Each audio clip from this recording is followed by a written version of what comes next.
seguimiento, porque esta actividad que es para los compañeros R3, para que tengan una preparación para poder darse a la aventura de abordar los pacientes con heridas por arma de fuego, pues algunos que habíamos comentado la charla anterior de Manny, la importancia de conocer y de profundizar algunos aspectos muy teóricos, que a uno le encanta poner puntos, parar el sangrado y hacer cuestiones de técnicas quirúrgicas muy avanzadas, ¿no? Pero también es importante girar los ojos hacia lo que son los aspectos celulares de todos los fenómenos que suceden en el paciente con trauma crítico, el paciente que está en riesgo de choque o que está en choque, y todos los cambios celulares, los cambios mitocondriales de los que hablaba Manny en su brillante intervención anterior junto con Pablo, que dio también parte de la presentación. Entonces, en seguimiento a eso, y el banado también de una vez, casando esta charla con la plática que una vez los invito, que va a ser de control de daños, que va a dar, va a estar a cargo de Luis Richard, y el jueves vamos a tener nuevamente a Juan Carlos Duquesne, pero esta vez él nos va a disertar lo que es resucitación en control de daños. Quisiera hacer la introducción de retomando las palabras de una conferencia brillante que escuché hace poco del Top 5 en trauma que dio Pablo Tolino, que hablaba de los cambios en el trauma. Y uno de los dramáticos cambios en el trauma que mejoró la sobrevida fue precisamente el enfoque fisiológico de la cirugía de control de daños. Y empezó a mejorar la sobrevida por ese enfoque de la cirugía abreviada. Pero no fue tan dramático el cambio hasta que llegó el enfoque del manejo de la resucitación en control de daños, que eso sí que de verdad vino a cambiar mucho. Y de eso no voy a meterme tanto en profundidad en el tema porque vamos a tener el gusto de, como les decía, de tener a Juan Carlos Duquesne expertísimo en eso. Ustedes lo pueden revisar en muchas de las presentaciones, muchos de los artículos que hay de la literatura de medicina transfusional en trauma, ¿verdad? Hay muchos de los avances. Así que, pero vamos a hablar hoy un poco a introducirnos a la coagulopatía inducida por trauma y específicamente al uso de los antifibrinolíticos. Y vamos a hablar del uso del ácido tranexámico. Y de una vez aprovecho a decir que no tengo ningún conflicto de intereses. Voy a hablar un poco más del ácido tranexámico porque es de lo que más está a la mano, más se ha estudiado y que tiene mejores ventajas de los antifibrinolíticos. Bien, los objetivos de la presente discusión va a ser discutir un poco del trauma severo y la hemorragia, la coagulopatía en trauma y el cierre del círculo vicioso del sangrado, el papel de la fibrinolisis en trauma, el rol de los antifibrinolíticos y por último vamos a tocar algunos aspectos de los antifibrinolíticos, pero especialmente el ácido tranexámico en cuanto a los mecanismos, indicaciones, beneficios y los estudios y las controversias que hay de uso. En principio es importante que recordemos algunos aspectos base de la hemostasia. Y recordemos que la hemostasia es un fenómeno que evita o suprime la pérdida de sangre por un espacio intravascular alterado. Y existen 4 procesos independientes que tienen que ver con la hemostasia, pero relacionados entre sí, que son constricción vascular, formación de tapón de plaquetas, la elaboración de la fibrina y la fibrinolisis. El desbalance en cualquiera de estas 4 situaciones en cualquiera de estos 4 niveles, puede provocar hacia uno u otro lado un estado de hipercoagulabilidad o un estado de hipocoagulabilidad. Y pues está muy de moda, por ejemplo, la expresión genética que tenemos de la infección terrible del coronavirus y que nos ha enseñado lo difícil que es este desbalance de la hipercoagulabilidad. En el caso del trauma tenemos lo contrario, tenemos un fenómeno de hipocoagulabilidad. Y esto es lo que vamos a hablar hoy. La respuesta entonces al traumatismo severo en general, con daño extenso al tejido, va a provocar estados de hipocoagulabilidad. Y es importante para los compañeros residentes entonces que grabemos las distintas situaciones de desbalance que pueden haber. En el caso de la sepsis, en el caso del coronavirus, pueden haber estados de hipercoagulabilidad. En el caso del trauma tenemos al revés. Tenemos un estado de hipocoagulabilidad. Muy bien. ¿Qué es lo que sucede? Tenemos en esta diapositiva entonces ejemplificado que cuando existe una lesión vascular, se da de primero una exposición a la colágena subendotelial y se da lo que se conoce como una liberación del factor tisular. Eso es lo primero que se da. ¿Y qué va a dar eso como respuesta? Una adherencia y agregación plaquetaria, que da como resultado también físico la constricción del vaso y el inicio de la formación de un coágulo inestable, porque es un coágulo que no tiene fibrina en este momento, pero es un coágulo que puede salvar la vida. Ya es un coágulo de inicio, es un tapón fresco, el que llamamos tapón fresco de plaquetas. Y eso se conoce como el fenómeno de hemostasia. Pero fíjense que tiene que suceder otros procesos, porque si después de esta situación de hemostasia continuara el proceso de las cascadas de coagulación, la agregación plaquetaria, tendríamos un proceso de coagulación intravascular diseminada, sin mediar mucha situación. Entonces, después de una pequeña herida en un dedo, tendríamos un paciente con una tromboembolia pulmonar. ¿Por qué no se da eso? Porque el organismo tiene a punto su fisiología y tiene mecanismos de acción en los cuales tiene, a través de la retroalimentación negativa, procesos que interpretan cuándo es suficiente la formación de un coágulo y cuándo debe pararlo. ¿Y cuándo debe pararlo? Lo va a parar a través de la fibrinolisis. Y fíjense que en el momento que se está formando el coágulo, empieza la estimulación para detener la formación del coágulo a través de la lisis del mismo. Y eso se llama fibrinolisis. De eso vamos a hablar en toda la charla. Entonces, la hemostasia es una compleja interacción entre plaquetas, factores de coagulación y pared vascular. Tenemos posiblemente, algunos, dependiendo de la situación, la activación de la vía intrínseca y la vía extrínseca. Recuerden ustedes que cuando hablamos de vía intrínseca, estamos hablando de la activación del factor 2, el factor 11, el factor 9, el factor 7, intrínsecos y que no necesitan una superficie lesionada para iniciar su estimulación. Contrario a la vía intrínseca que se da por la exposición de los vasos lesionados con la exposición precisamente del factor tisular, iniciando el factor 7.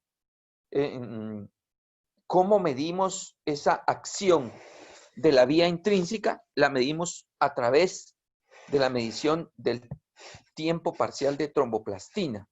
Y la vía extrínseca la medimos a través del tiempo de protrombina.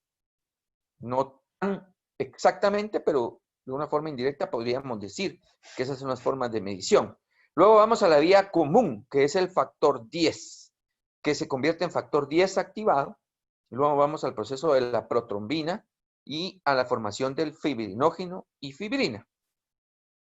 Recordemos como puntos importantes terapéuticos para todos los compañeros R3, R4, R2, que la vía del factor 10A es donde actúan las heparinas de bajo peso molecular y los inhibidores del factor 10A orales, que se utilizan mucho. Esto es para recordar entonces la cascada de la coagulación, en donde podemos ver las dos vías. En morado podemos ver las flechas de cómo se da la lesión vascular con la exposición del factor tisular, con la acción del calcio, la activación del factor 7, etcétera, etcétera, hasta llegar a la vía 10, hasta la 10, activación del factor 10A. Y por el otro lado, en azul, en celeste, vemos cómo se activa a través del factor 11 y el factor, también el calcio y el factor 9 hasta llegar al factor 10 y ya vemos la vía común de la coagulación. Como un proceso balanceado, tenemos anticoagulantes fisiológicos y podemos ver la antitrombina que inhibe a la trombina, la trombomodulina que modula la disminución del proceso de la coagulación, siendo activada por la proteína C, lo que provoca fibrinolisis. Perdonen, pero hay que estar viendo todas estas vías porque eso tiene mucho que ver con lo que vamos a hablar más adelante. Y hay que estarlo leyendo y tratando de imaginarlo un poco para poder tratar de entenderlo también. Está la vía de la prostaglandina 1,2, que es lo que se llama prostaciclina, que inhibe la aglutinación plaquetaria, y el óxido nítrico, que es otra de las vías como un anticoagulante fisiológico, que inhibe la aglutinación plaquetaria y provoca vasodilatación. Todo esto nos evita que ante un proceso de trauma simple nos lleve al paciente a una coagulación intravascular diseminada. ¿Cuál es la fisiopatología del sangrado masivo? Ya esto es patológico, ya se sale de lo normal. El sangrado masivo, hay que recordar que está presente en la mayoría de los traumatismos graves. De esto va a hablar mucho mi compañero, mi amigo Juan Carlos Duquesne en su plática del jueves. Y vamos a enfatizar que es causante per se de gravedad, independientemente de la lesión anatómica. No importa que tenga intestino delgado, nada más, estómago, que uno dice, bueno, esto no es un gran reto quirúrgico. Pero si sangró masivamente, eso ya nos hace connotar al paciente como un paciente grave. Provoca alteraciones metabólicas y en la fisiología de todos los sistemas y en cada célula de la economía debido a la baja perfusión y a la pérdida, consumo y alteración de los elementos de la coagulación. Estamos hablando todo lo que provoca un sangrado masivo. Juan Carlos Duquesne les va a enfatizar las diferentes, digamos, connotaciones de la literatura, pero más o menos el consenso viene a ser en que si el paciente sangró más de 1500 o 2000, ya provoca todas estas alteraciones celulares y hablamos de sangrado masivo. Cuando los cambios celulares por hemorragia son irreversibles, van a provocar apoptosis celular y todas las consecuencias del choque. La coagulopatía provoca un círculo vicioso de hemorragia persistente. Me encanta esta diapositiva que fue publicada y la tomé del Critical Care Medicine, en donde vemos un paciente que tiene trauma severo con hemorragia, tiene en inicio pérdidas, no solo de volumen, sino que pérdidas o disminución de la perfusión tisular, tiene consumo y pérdidas de los factores de coagulación y tiene disminución de la capacidad del transporte de oxígeno y disminución o consumo también de los coloides intravasculares. Y a eso llamamos nosotros el primer golpe. Muy bien, Pablo, nuestro compañero R3, que nos ayudó con Manny Lorenzo en la clase de hipotermia, nos hablaban del segundo golpe. Cuando nosotros, tratando de solventar todos estos déficits, administramos violentamente fluidos, sobre todo cuando nos referimos a los cristaloides, a la exposición de las cavidades, porque muchos de esos pacientes tienen que ir a toracotomía, laparotomía y transfusión de paquetes globulares, provocamos sin querer un segundo golpe.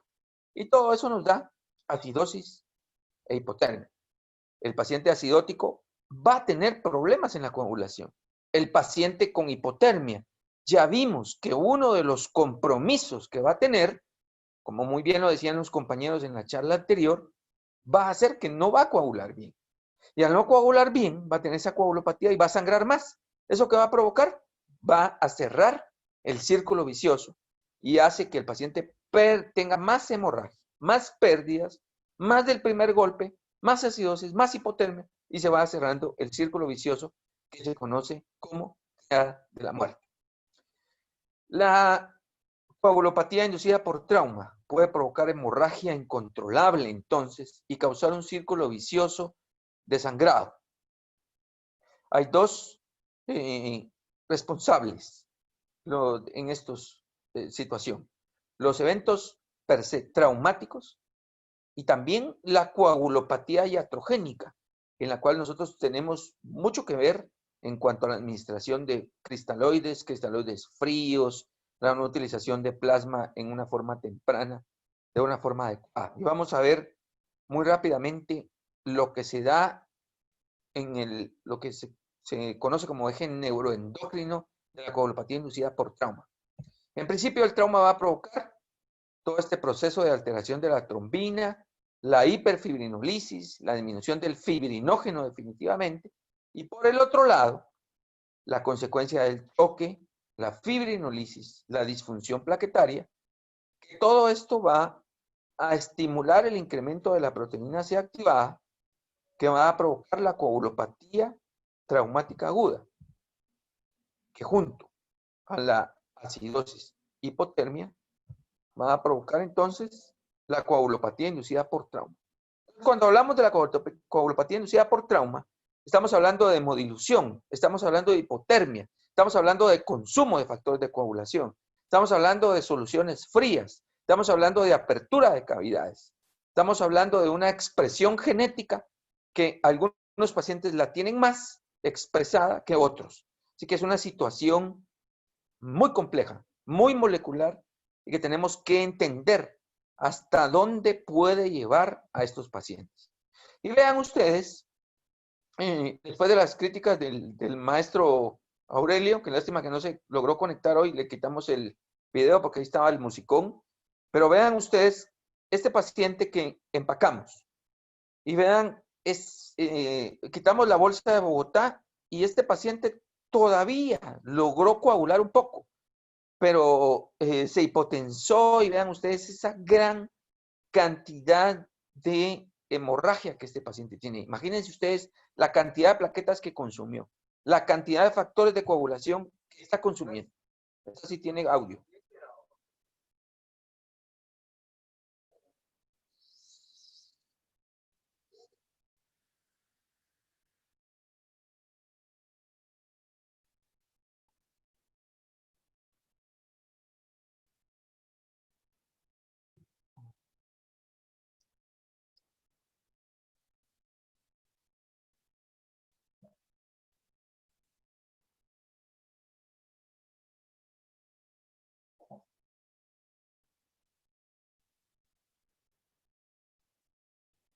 Bueno, ¿qué podemos ver en el video anterior? Podemos ver la traducción de la situación que les decía, tratemos de imaginar lo que está sucediendo en un paciente con coagulopatía inducida por trauma. No lo imaginamos, aquí lo estamos viendo. Y fíjense que aquí es ese mismo paciente, los 3 videos.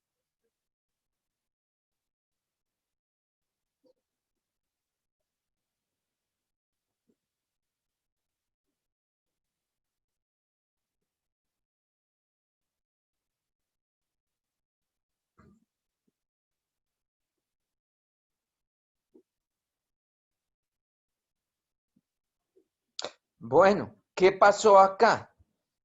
Vemos como se pudo ver en la descripción, en el audio que lo puse porque no estábamos con las palabras típicas del idioma quirúrgico que manejamos en sala de operaciones. Bueno, no todos, pero por lo menos Luis Richard y su servidor sí. Pablito Tonino también, que es más educado que nosotros.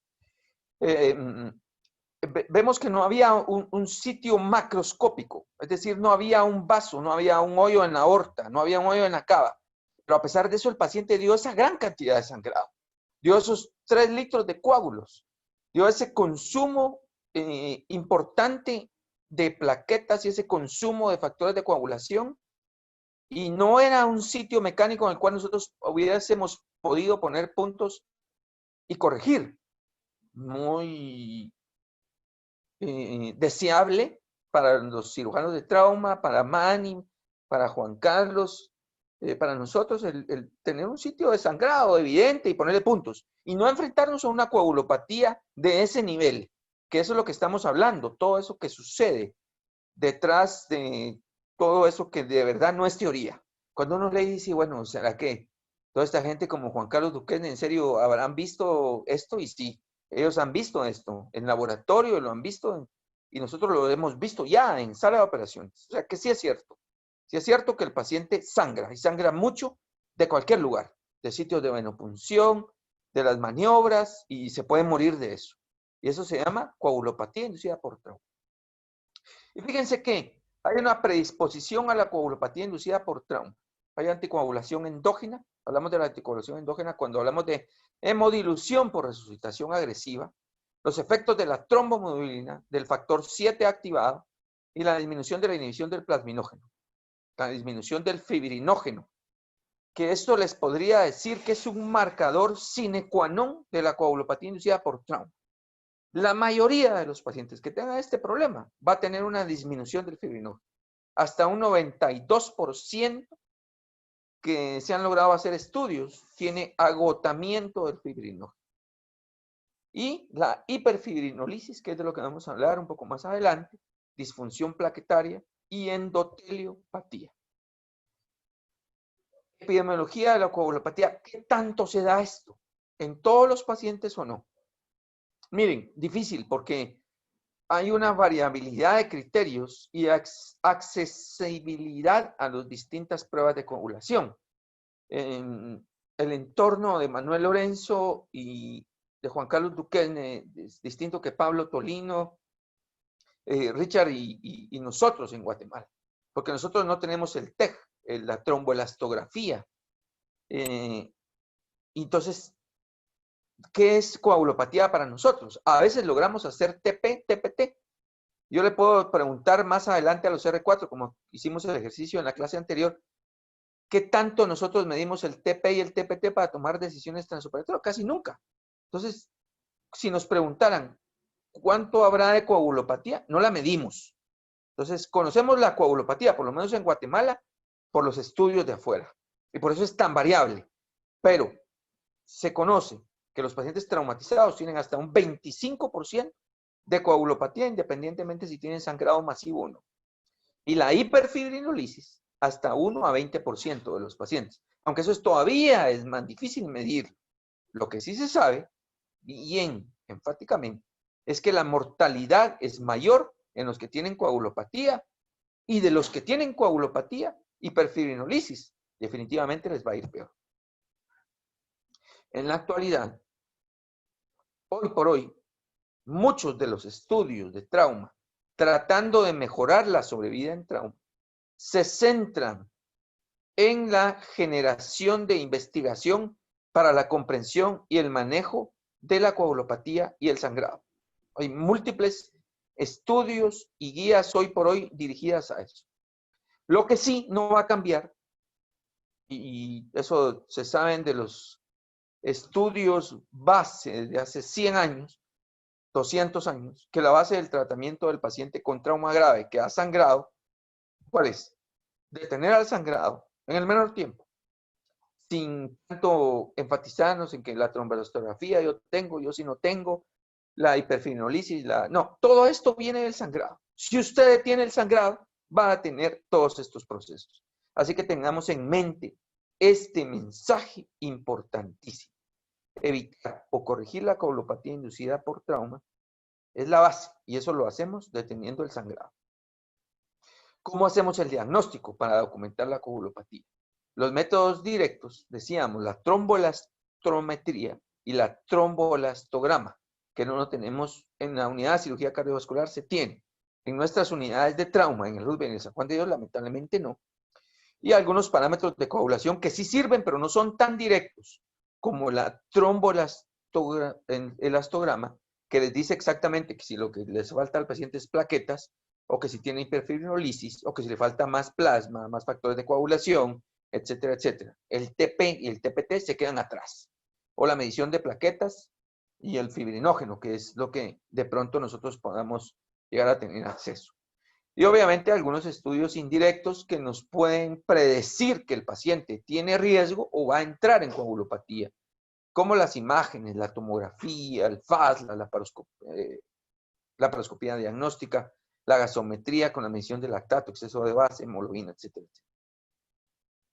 En resumen, en cuanto a coagulopatía inducida por trauma, hay consensos. Y el consenso se los va a decir Juan Carlos Duquerne en jueves, que la resucitación en control de daños es irrefutable. Hoy por hoy es un presente y es un futuro. Irrefutable. Con las bases de la limitación de cristaloides, la hipotensión permisiva, la transfusión hemostática y el control de la triada, que hablamos un poco del control de la triada con las charlas anteriores, y la transfusión hemostática que va a hablar Juan Carlos el jueves, pero hay algunas controversias en cuanto a la transfusión hemostática. ¿Será el 1-1-1 lo mejor? Hay alguna escuela que dice que el 1-1-2, hablando de que por cada 2 unidades de empacados transfundimos una de plasma. Y otros dicen que por cada unidad de empacados utilizamos el plasma. Nosotros usamos el 8-1. El 8-1 por necesidad, porque nunca nos dan plasma. Y eso vamos a hablar el jueves también.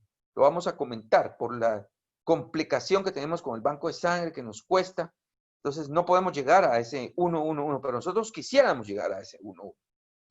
Y las discusiones entre la transfusión masiva empírica versus la dirigida por metas con el uso de los estudios como la tromboelastografía. Y también cómo y cuándo usar los antifibrinolíticos como el ácido tranexámico, que de eso vamos a hablar hoy.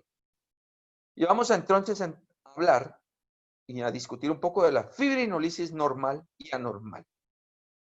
Vemos que en este diagrama que la lesión vascular va a provocar la formación de coágulos de fibrina mediante la activación de factor 7 y el factor 10.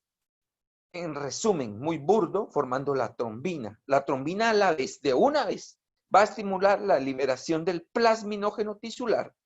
Escuchen esa palabra, plasminógeno tisular, porque tiene mucho que ver con la hiperfibrinolisis, que va a formar la plasmina, porque la plasmina va a romper los puentes de fibrina y va a evitar que después de una coagulación normal se dé una coagulopatía, se dé una coagulación intravascular diseminada, una respuesta normal. Eso lo evita la fibrinolisis, o sea que la fibrinolisis es normal en cualquier individuo.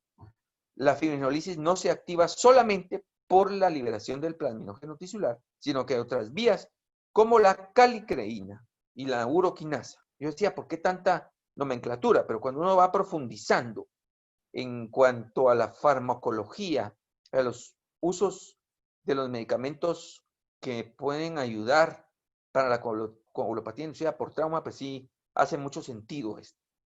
La fibrinolisis puede ser inhibido por inhibidores del activador del plasminógeno. Son palabritas, un juego de palabras, fíjense. Inhibido por inhibidor del activador del plasminógeno. A mí me ha costado mucho. 7 veces leer el mismo artículo, 20 veces escribirlo y como 40 veces tratarlo de meter en mi mente. Pero al final creo que ya lo entendí. Vean que hay algunos pacientes que probablemente tienen disfunción de la fibrinolisis. La fibrinolisis es un paso normal en el proceso de la coagulación. Detiene la cascada de coagulación y evita una coagulación intravascular diseminada. Pero en el traumatismo grave, la lesión endotelial y la hipoperfusión incrementan el proceso de la fibrinolisis, provocando hiperfibrinolisis, una destrucción acelerada del coágulo. El paciente quiere hacer un coágulo y al mismo tiempo el cuerpo lo está rompiendo. No lo logra hacer. Quiere hacer un coágulo, lo rompe. Quiere hacer un coágulo, lo rompe. Y nunca va a llegar a provocar el proceso de la hemostasis. Entonces, la hiperfibrinolisis es un enemigo trauma. Y es uno de los factores de la coagulopatía inducida por trauma y que va a contribuir a ello. Y se asocia, obviamente, cuando se encuentra, a una mayor mortalidad. No voy a confundirlos más y quiero ponerles este esquema de la fibrinolisis normal en la que vemos el paso A de la generación de los procesos de la coagulación, de la unión de los monómeros de la fibrina. Luego vamos a la C de la formación del coágulo, luego viene la activación del plasminógeno por el estimulante, por la activación del plasminógeno, por el activador tisular del plasminógeno y la fibrinolisis del coágulo. Sin embargo, fíjense que hay alguna literatura experimental de algunos estudios del doctor Moore. Ustedes, los compañeros residentes, recuerden que estudiamos mucho el texto de Mattox, está Mattox, Moore, Feliciano. O sea, el doctor Moore, y también creo que Juan Carlos Duquesne ha tenido que ver en estos estudios, y le vamos a reclamar porque nos han confundido, no ayudaba a entender más esto.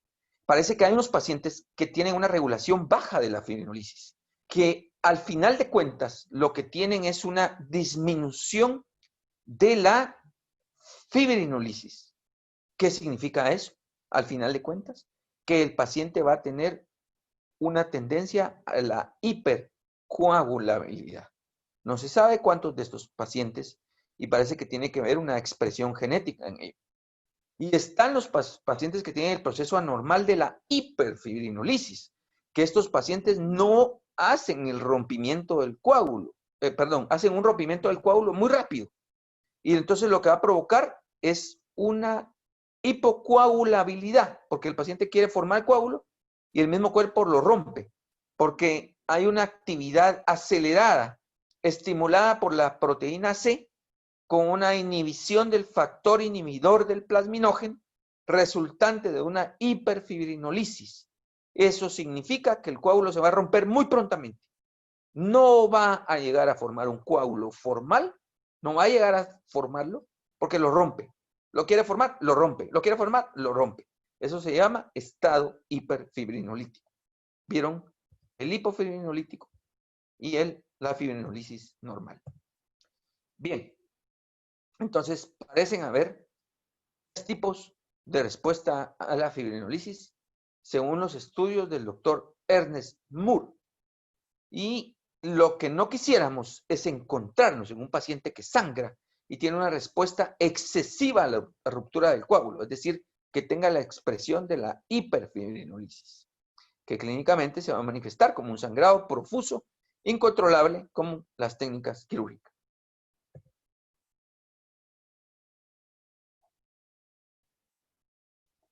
Bueno, vemos un paciente con un sangrado de la cava. Ahí vemos la cava infrahepática, que se está poniendo puntos, y la tenemos sometida al orden. Después de que había hecho estragos y había sangrado 3 litros, la tenemos sometida al orden. Esa es una coagulopatía controlable. Muy bien, un escenario excelente. A pesar de que es una lesión compleja, la tenemos controlada.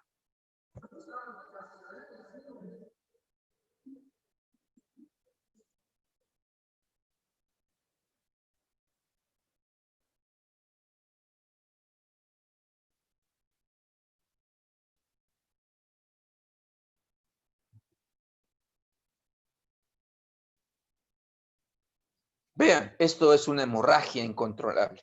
Este es un escenario muy complejo, en el cual, además de vasos macroscópicos, el paciente había entrado en esa coagulopatía, en ese agotamiento fisiológico, en esa hiperfibrinolisis, y a pesar de ponerle puntos a los sitios que macroscópicamente estaban sangrando, el paciente seguía simple y sencillamente sangrando y se iba a morir. Entonces, eso es una hemorragia incontrolable porque tiene la coagulopatía inducida por trauma. ¿Es esto teoría o hay evidencia científica de los procesos moleculares? Hay elevaciones del factor tisular de activación del plasminógeno ante la presencia del choque. Definitivamente, no hay duda de eso. Y no hay incremento de niveles del factor tisular de activación del plasminógeno en ausencia de choque. Muy claramente, en estudios de animales y en estudios humanos. Literatura de eso, amplia. Le pueden tomar un screenshot a eso. Y van a ver que esos solo son unos ejemplos, pero de verdad que hay una gran cantidad de literatura irrefutable que este proceso molecular de verdad sucede, no es un invento. ¿Por qué? Hay una respuesta y es la activación de algunas estimulantes, como la presencia de la proteína C activada, que promueve la actividad del plasminógeno, y aparentemente también hay un rol en las plaquetas. Y existe un aparente rol de las catecolaminas en la activación de la vía de la proteína C activada. Y entonces, la fibrinolisis parece contribuir también no solo al rompimiento temprano del coágulo, sino que a contribuir a la reducción de la agregación plaquetaria. Vamos a hablar entonces del beneficio de los antifibrinolíticos. Y estamos hablando que conocemos aprotinina, ácido tranexámico, ácido ERTA o aminocaproico y algunos, no sé si ya hay estudios como el nafomostat o las textilinas de la pseudoyana textilis, que creo que estaban en estudio todavía. ¿Cuál es el beneficio de los antifibrinolíticos? Modulan la respuesta excesiva a la fibrinolisis, contribuyendo a detener el sangrado, bloqueando la actividad de la plasmina. Entre ellos, el ácido tranexámico y el ácido ertaminocaproico, que son análogos de la lisina. De ellos, el ácido tranexámico es el antifibrinolítico con estudios de evidencia clínica y utilizados ampliamente en problemas traumáticos y no traumáticos. ¿Qué es lo que sucede con los antifibrinolíticos? Tenemos una lesión tisular, tenemos las dos vías, ¿se recuerdan? La activación del proceso molecular, las vías de la uroquinasa, la calicreína, de la activación de la plasmina, y todo esto que tiene que ver con los factores hemostáticos, y eso da la lisis del coágulo, y obviamente, al tener lisis del coágulo, pues va a tener coagulopatía el paciente. Pero fíjense que esto va más allá, y ahí se nos empieza a complicar más la cuestión, que todavía no conocemos mucho de esto, que el proceso de la hiperfibrinolisis y del plasminógeno tiene que ver también con la activación de la inflamación. O sea que parece que al activar la coagulación, al activar la fibrinolisis, también se actúa en cuanto la célula también se va a inflamar más y va a haber más edema por inflamación. Y lo lógico es que al bloquear la fibrinolisis a través de la vía del plasminógeno, como lo hace el ácido tranexámico y el ácido ertaminocaproico, va también a detener, en cierta forma, la inflamación. No se sabe mucho de esto, pero se conocen y se piensa que esta situación tiene que ver más allá de la coagulopatía inducida por trauma. Ya vamos a ver lo que pasó en los estudios como el CRASH 2. Muy bien. Tenemos que entender que lo que pasa en el paciente con coagulopatía inducida por trauma es que hay un desbalance, porque la fibrinolisis ya vemos que es un proceso normal, pero aquí está desbalanceado hacia el proceso de la hiperfibrinolisis, y entonces lo que se tiene es rompimiento del coágulo, rompimiento del coágulo, rompimiento del coágulo, rompimiento del coágulo, y entonces no coagula y va a sangrar. Queremos detenerlo. ¿Qué es lo que está pasando? Está pasando que hay una activación aquí del plasminógeno y queremos evitar que el plasminógeno actúe. Entonces, inhibimos el plasminógeno a través de los antifibrinolíticos y evitamos toda esta cascada de la hiperfibrinolisis. La protinina se consideraba en algún momento como el más potente de los antifibrinolíticos. Es un inhibidor de la proteasa de amplio espectro, derivado del pulmón bovino, con 58 aminoácidos y con un peso molecular bastante pesado, 6.512 Daltons. ¿Dónde actúa? ¿Se recuerdan que hablamos de las distintas vías rápidamente? Hablamos de la vía de la... ya me pasé. Aquí. De la vía de la uroquinasa y de la calicreína. Pues ahí actúa entonces la protinina. Muy utilizado en Europa para pacientes en cirugía cardíaca con alto riesgo de sangrado. En Estados Unidos se dejó de utilizar un tiempo por los efectos colaterales que se dieron en algunos pacientes, pero más adelante pues se ha ido liberando un poquito su uso. El ácido epsilon o erta-aminocaproico, que se utiliza mucho en las unidades de cirugía cardiovascular, es un inhibidor sintético de la activación del plasminógeno que tiene preferencialmente un metabolismo de excreción urinaria, por lo que la administración debería ser intravenosa y con efectos colaterales, hipotensión, arritmias, rhabdomiólisis y disfunción renal. Y el ácido tranexámico, que es algo que ya tenemos nosotros en curso. Yo conocí el ácido tranexámico desde más o menos el 2006, 2008, y de hecho Guatemala iba a participar a través de la Sociedad Panamericana de Trauma. Fuimos invitados, pero no logramos aplicar lamentablemente al estudio CRASH 2. Les cuento que llegamos a meter el protocolo a CRASH 2, pero situaciones internas no nos dejaron lograr participar. Pero quisimos durante muchos años tener el ácido tranexámico, y fue hasta el 2019, como se recordará a Guillermo Echeverría, que no es muy para atrás, que hemos logrado ya tener ácido tranexámico. Es un derivado sintético de la lisina, mucho menos pesado que el ácido erta-aminocaproico, 157 daltons, compite por el sitio del plasminógeno, disminuyendo la producción de plasmina.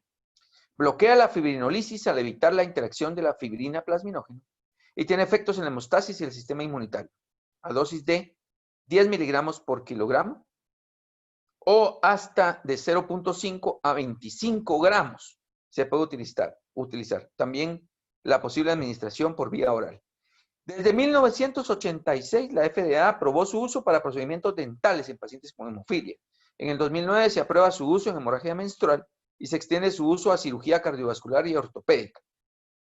Ojo que en el 2007 los estudios de Brogi hablan sobre la importancia de la proteína C activa y la hiperfibrinolisis en trauma, y empieza entonces el repunte del ácido tranexámico como un potente inhibidor de la hiperfibrinolisis. Después de los estudios en el 2012, hay un metaanálisis que favorece el uso del ácido tranexámico en 129 estudios con 10.488 pacientes con cirugía electiva, que al final el resumen es que reduce el riesgo de la necesidad de transfusión. Aunque, ojo, porque hay algunas críticas en la metodología y datos inconclusos de eventos trombóticos. Sin embargo, todo esto dio pie al estudio CRASH 2. 40 ciudades, 274 centros, 20.211 pacientes, que en resumen, reduce el riesgo de muerte en los pacientes que se utilizó, del 16 al 14%. Reduce el riesgo de muerte por sangrado entre 5.7 a 4.9. Y eventos trombóticos similares en ambos grupos, es decir, que no había tanto riesgo en utilizarlo. No había tantos problemas de tromboembolia pulmonar. Sin embargo, fíjense, que se pensaba que el ácido tranexámico era para la coagulopatía inducida por trauma. Todavía no se ha logrado interpretar muy bien el CRASH 2. Sí mejoró la sobrevida, pero no hubo una significancia en la reducción del uso o la necesidad de transfusión hemostática. O sea que aquí hay mucho todavía que hablar. Entonces, ¿el beneficio es por la antifibrinolisis o es por la antiinflamación u otro mecanismo? No lo sabemos aún. Lo que sí sabemos, y es bien importante, y me encantaría que todo este palabrerío que estamos dando, veamos y sepamos los residentes, por favor, que el ácido tranexámico es algo que debemos de utilizar en trauma. Es un amigo, pero puede ser un enemigo. Y se ha comprobado en los análisis del ácido tranexámico que el ácido tranexámico, contrario a ser beneficioso, es maléfico si se utiliza después de las 3 horas, con un incremento del riesgo de muerte a 1.15 por cada hora en la administración después de 3 horas. O sea que si usted va a administrar ácido tranexámico, después de las 3 horas no lo haga. Si lo hace antes de las 3 horas, está haciendo bien. Si lo hace después de las 3 horas, no lo haga. Eso dice el resumen de esta literatura. O sea que es bueno si se usa temprano. Si no, no lo haga. La Organización Mundial de la Salud, en el 2011, colocó al ácido tranexámico como un medicamento esencial. Sin embargo, se empezaron a ver algunos defectos metodológicos del Crash 2. Como la escogencia pragmática del caso, en la cual se fueron excluidos algunos posibles casos o sobredimensionados algunas situaciones. Y algunos centros con recursos limitados, y vale decir que pongo la mano adelante porque nosotros fuimos escogidos para estar en el Crash 2. Guatemala fue la que no permitió que estuviéramos en el Crash 2, pero no hubiésemos podido medir los eventos trombóticos porque no le hacemos a todos los pacientes de rutina, por ejemplo, la angiotomografía, o no la tenemos disponible. Así que como el caso de Guatemala hay muchos lugares, así que tiene esos defectos metodológicos que saber qué tanta trombosis hay. Y está el estudio METERS, en el cual sí vio que hubo una disminución significativa de la mortalidad en paciente con trauma al utilizar ácido tranexámico, pero el METERS encontró un incremento de eventos tromboembólicos al utilizar ácido tranexámico, mientras más grave estaba el paciente. Así que, ojo, porque decía que sí sobreviven más, pero hay que tener cuidado porque puede provocar eventos trombóticos.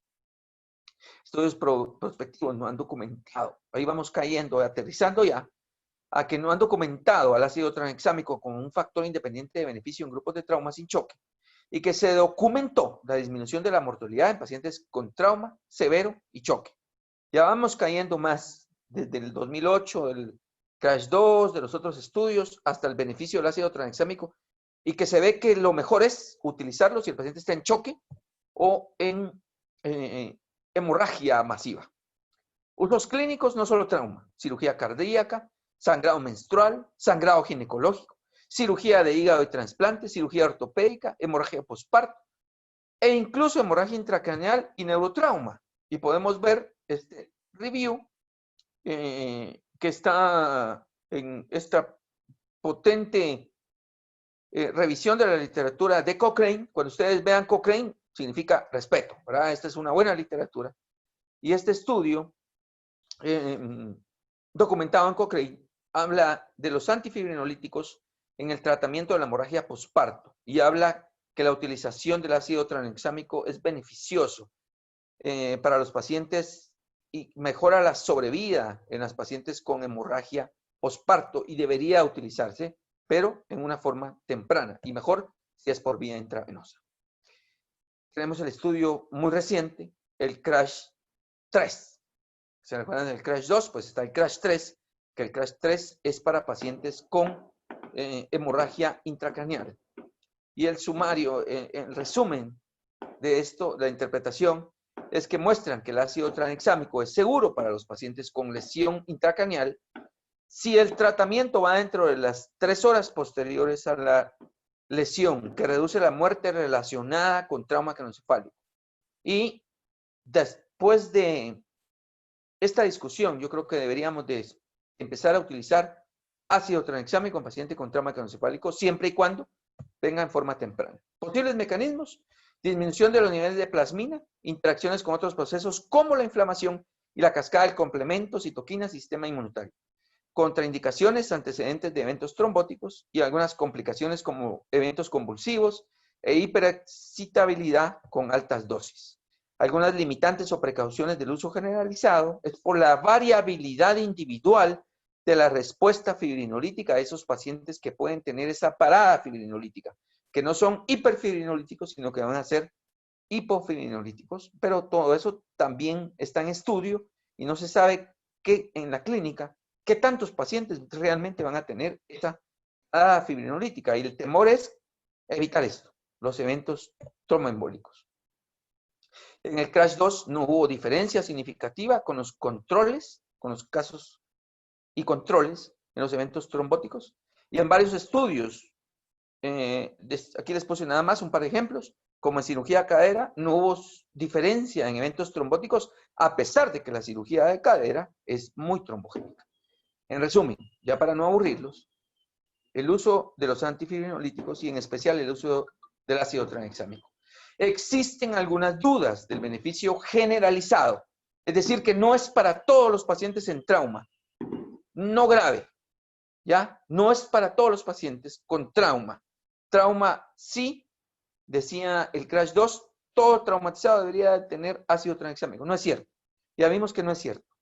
Pero en el paciente con trauma grave, con sangrado masivo, los análisis muestran que hay una clara beneficio en la sobrevida de los pacientes que se utilicen ácido tranexámico. No está claro si es solamente por la antifibrinolisis o si también es por los procesos de la modulación de la antiinflamación, o sea que su uso es recomendado. Grábense estas palabras en amarillo, compañeros R3 y R4, R2, todos. Su uso es lo que hay hasta hoy. Su uso es recomendado en casos con trauma grave, sangrado masivo y necesidad de transfusión masiva dentro de la estrategia de la resucitación en control de daños, aunque no está claro si la sobrevida es solamente por la antifibrinolisis, pero úsenlo antes de las 3 horas. Muchísimas gracias. Ya no me voy a extender más y vamos a darle la palabra entonces a nuestro invitado de lujo, al doctor Juan Carlos Duquesne, para que nos amplíe y nos comente el uso de antifibrinolíticos, aprovechando que está Manny Lorenzo, que está Pablito Tolino en el sur, está Luis Richard, para que compartamos y cómo estamos usando el ácido tranexámico, cómo lo deberíamos de usar. Gracias, Juan Carlos. Bueno, muchas gracias a ti, Napoleón. Yo creo que la presentación fue bastante comprensiva y de verdad que me da un placer poder estar junto a todos ustedes aquí para hablar sobre el ácido tranexámico. Yo creo que muchas de las cosas que uno tiene que pensar cuando uno tiene un paciente con hemorragia masiva es lo primero que tienes que ver es cuál es la presión arterial del paciente. Si el paciente tiene una presión arterial de menos de 70 sistólica y en combinación con un gas arterial donde la deficiencia básica es mayor de menos 6 y con un ISS más de 25, esos pacientes como tal hay un alto riesgo de que entran con fibrinolisis. Entonces, una de las cosas que nosotros estamos haciendo en nuestro centro es la incorporación temprana del uso de calcio. Estamos dando calcio, 2 gramos de calcio a todos los pacientes. Y una de las cosas que mucha gente se olvida y que es importante recordar es que calcio es factor 4 en la cascada de coagulación. Es parte de la cascada de coagulación. Es bien importante empezar estos pacientes con 2 gramos de calcio, igual que con el ácido tranexámico. Ahora hay evidencia que se debe de dar el ácido tranexámico en vez de dar el 1 gramo en los primeros 10 minutos y el otro gramo en las otras 3 horas.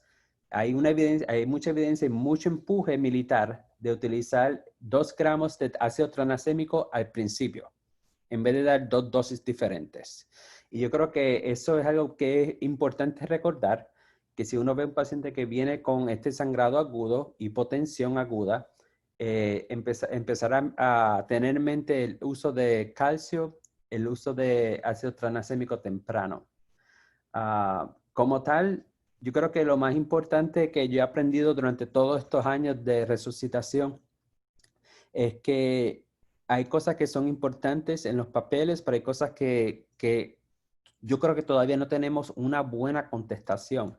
Y una de ellas es, y te agradezco que hayas hablado del tiempo, de cuándo se debe utilizar el ácido tranexámico. Nosotros cuando empezamos a usar el ácido tranexámico, nosotros nos manteníamos con las primeras 3 horas, como tú bien describiste. Pero nos dimos cuenta que cuando empezamos a utilizar el tromboelastrograma, había evidencia de hiperfibrinolisis. Y entonces ya era 3 horas y media, era 4 horas. Entonces, ¿qué se hace, no? Y entonces empezamos a utilizar, le empezamos en estos pacientes en una dosis de Amicar, que es lo que tú estabas describiendo. y lo poníamos en una resultación de Amicar por un día o por 12 horas hasta que la fibrinolisis se desaparece.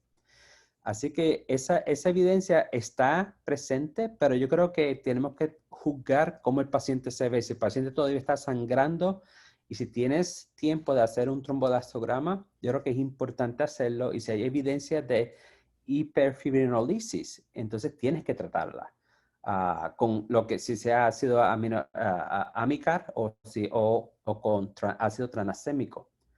Lo otro que quería elucidar es que en el estudio de CRASH 3, nosotros empezamos hace ya 2 meses, empezamos a dar a los pacientes ácido tranexémico si el grado de Glasgow, el coma score, GCS, es más de 8.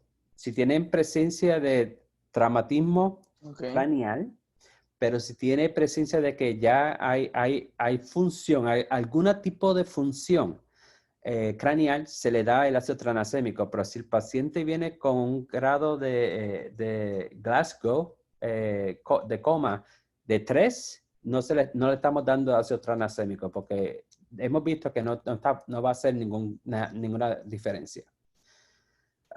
Y bueno, como tú dijiste bien claramente, yo creo que los pacientes, una vez uno empieza a pensar a dar sangre, hay que tener en mente el ácido tranexémico. Perfecto. Yo quisiera aprovechar, ¿verdad?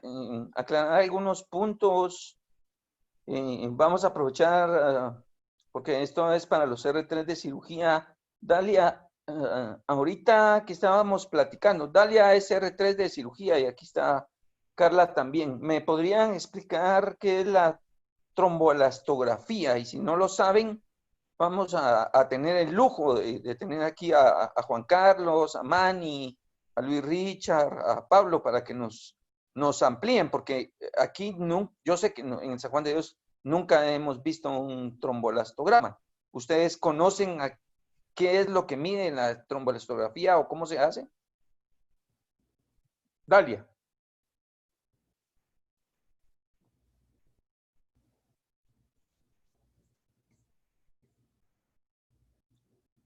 A lo mejor tienen el micrófono en mute. En este momento Sí. es cuando el internet de los residentes se agota. El momento, sí, ya lo hemos visto, ¿no? Lo hemos vivido, lo hemos vivido. Sí. Carla Romero, ¿estás por ahí? Hola, doctor, sí. Buenas noches. Hola, Carlita.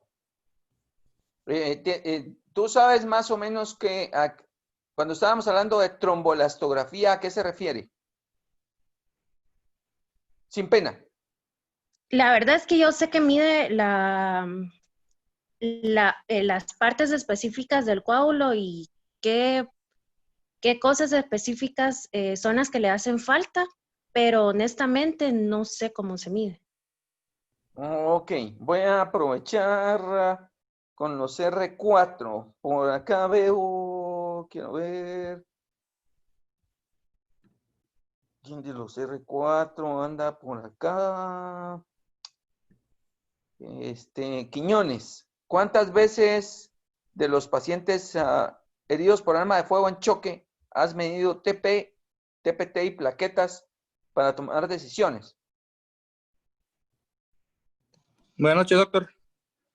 Hola. No, la verdad es que transoperatoriamente y todo eso no se miden los tiempos de coagulación para tomar decisiones, sino más que todo las tomamos con la temperatura, el estado hemodinámico del paciente, las pérdidas y todo eso, ¿verdad? Pero en sí los tiempos no, doctor. Sí, tampoco la temperatura, según lo que hablamos en la sesión anterior, ¿verdad? Porque vimos que en menos de un 5% de los pacientes les tomamos temperatura y que vamos a ir cambiándolo. O sea, hablemos, aquí estamos en confianza, ¿verdad? Sin pena, no estamos en los centros que trabajan los compañeros y no significa que no mejoremos, pero tenemos que reconocer lo que nos hace falta cambiar.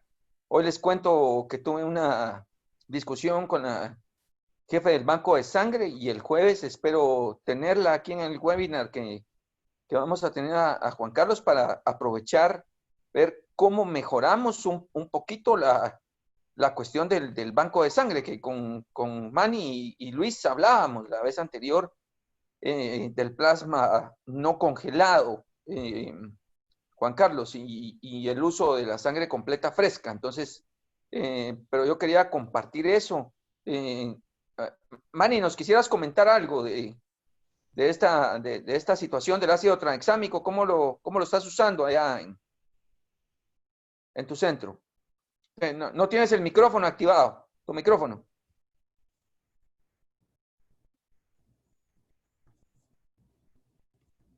Ahora.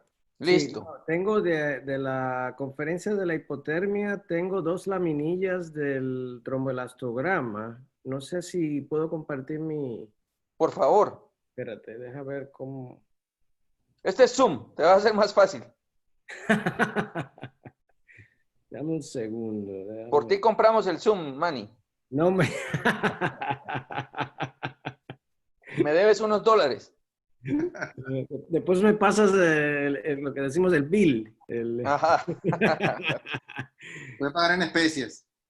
Sí, sí. Con cerveza ahí, no, tranquilo. En especies no, con cerveza. Tranquilo. ¿Lo ven ahí? Sí. Ahí, no sé si quieran, ahí los residentes pueden tomar una foto. Como ven, esa es la curva que vamos a recibir o que se va a desarrollar al poner la muestra de sangre, la cual el beneficio del TEC en tenerlo en el salón de operaciones es no solamente no necesitas que salga de allí la muestra, o sea que la respuesta es bastante rápida en el momento, que no es como el TP y el TTP que se toma a veces 1.000.000 de años, ¿no? Entonces, lo otro es que se hace a la temperatura del paciente en ese momento. Entonces, pueden ver cómo la curva que vamos a ver y lo que se mide en cuestión de diferentes etapas de la formación del coágulo. Vemos el tiempo de reacción del coágulo, medimos la máxima fortaleza del coágulo, el tiempo de lisis del coágulo, y la velocidad de formación del coágulo. Y por último, la firmeza del coágulo. O sea que estos son los pasos importantes en que se basa el TEC para entonces tomar la decisión de lo que le vamos a proveer al paciente, que es en el próximo, ¿ves? En el próximo laminilla, que dependiendo de la forma de la curva, eso es lo que le vamos a proveer. Tenemos la número 1 al tope, donde tenemos la coagulación normal, o la curva que debería ser normal, y vemos la de fibrinolisis. Ven como nunca hay buena formación del coágulo luego de que se inicia esa formación del coágulo. ¿Como cuánto tiempo, Manny, te lleva ese estudio, ese resultado?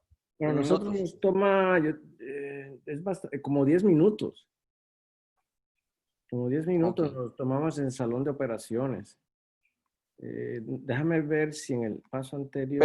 Pero antes de esto, vos usás ácido tranexámico. Antes de ver que el paciente está en hiperfibrinolisis, te entra un paciente al salón, sala de operaciones, con sangrado, todo, le metes ácido tranexámico. No, bueno, depende, porque en nuestra situación el ácido, el TXA, el TXA es parte de nuestro protocolo de transfusión masiva. Y a nosotros ordenarlo, pues viene en la primera, tenemos los 3 niveles del protocolo, viene en el primer nivel, ya que como tú mencionaste certeramente, lo queremos usar en las primeras 3 horas. Okay. Y el paciente, luego de esas 3 horas, como dice Juan, seguimos, obviamente tratamos de evitamos de que no estemos 3 horas en el salón. Claro. El control de daños no debes estar más de 90 minutos Sí. en el salón. Claro. Pero cuando vas a la UCI, sigues midiendo el TEC. Y como dice Juan, si luego de esas 3 horas hay evidencia de fibrinólisis, el protocolo de transfusión masiva continúa. O sea, no, Ok. no se detienen luego de que sales del salón, sigue hasta en la UCI. O sea, hasta que el cirujano dice, bueno, ya no necesitamos más el protocolo. ¿Entiendes? Eso continúa. Y estás utilizando 1 gramo preoperatorio en la emergencia. Correcto, sí, no, sí, todavía no hemos pasado los 2 gramos como dice Juan todavía. Pero, Juan Carlos, si ustedes están utilizando 2 gramos. Sí, estamos utilizando 2 gramos. La Junta Militar empezó a enseñar el mes pasado el uso de calcio y el uso de 2 gramos inicial. Pero todavía está en la etapa inicial. Nosotros lo empezamos a utilizar porque estamos en asociación con el entrenamiento de los Navy SEALs acá. Y entonces estamos haciendo lo mismo que ellos están entrenando.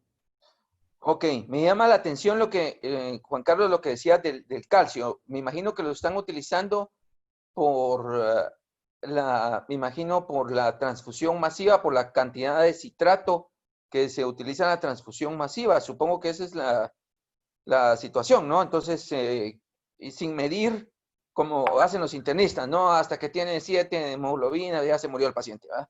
Entonces, Sí. me imagino que nos estamos adelantando, ¿no? A la hipocalcemia. Es un problema bien complejo, porque cuando hablamos de hipocalcemia, puede ser debido a la cantidad de citrato, que obviamente cuando estás en transfusión masiva el calcio va a disminuir por la cantidad de citrato. Y lo otro que tenemos que tener en cuenta es que mientras da más sangre, la hipercalemia aumenta también.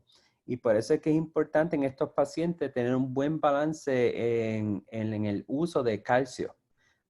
Y por eso ya estamos tratando de empujar más y más el uso de calcio a nivel prehospitalario.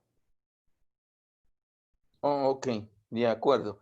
y Yo creo que déjame, se desconectó. Pablo, perdón. ¿puedo mencionarte algo Sí, acerca Manny.